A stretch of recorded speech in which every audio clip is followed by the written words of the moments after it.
Yes, habari za Easter. Yep. Jioni hii na jambo la kuongea na nyinyi kidogo, niwakumbushe kidogo kuhusiana na hypertension, kwamba hypertension tunao uwezo kuizuia. On the Easter day kama hii najua bata linaliwa kweli. Yaani watu wanakula maisha, lakini kumbuka tu kwamba kuna namna ya kuprevent, kwamba usipojiweka kwenye mafuta yasiyokuwa na sababu. Leo watu watakula nyama sana zilizo na mafuta, watu watakula wali mwingi ambao tunaita wali ule wa kuchiu, unamwaga hivi mafuta yanatoka. Inaitwa pilau lile. Lakini pia kumbuka kwamba kuna namna ya pekee tena ya kuweza kuprevent. Achana na manyama yasiyokuwa na sababu, my friend. Achana na mafuta yasiyokuwa na sababu, my friend. Kwa sababu every time unapokuwa unakula mafuta, kuna kuwepo na nini? Na ile kwamba yana accumulate ndani ya mwili wako, yanatengeneza something we call cholesterol. Cholesterol ndio chanzo kikubwa sana cha watu kupata pressure. Kwa sababu gani? Kwa sababu ile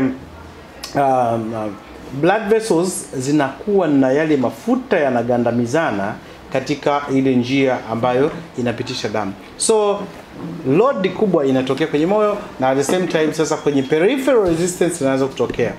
Blood pressure ni kitendo cha damu, ile wanasema shinikizo la damu linapokuwa liko juu, yani blood pressure inapokuwa zaidi ya 140 na kuendelea, na ile ya chini inapokuwa zaidi ya 90 na kuendelea, ndipo tunapoongea kwamba this is high blood pressure.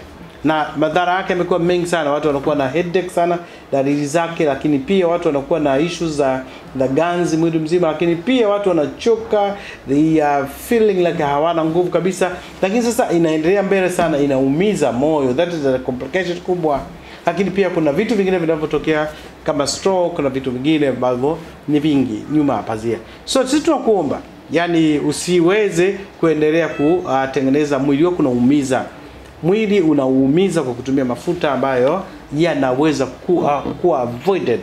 Kula zaidi matunda pamoja na veg, jitahidi sana. Hata dawa zetu zinatibu kwa kutumia dawa ambazo zina chemical kabisa, zilizotengenezwa kwa mboga na matunda, na tunaitibu sisi pressure moja kwa moja na inapusha kabisa. Asante sana, mimi naitwa Dr. Manuel. Kama utahitaji hitaji kwa ajili ya ushauri wowote, please usisite kututafuta. Asante sana na niwatakie wakati mzuri. Karibu, niwatakie Pasaka njema na mmalize kwa amani. Asante, bye bye guys.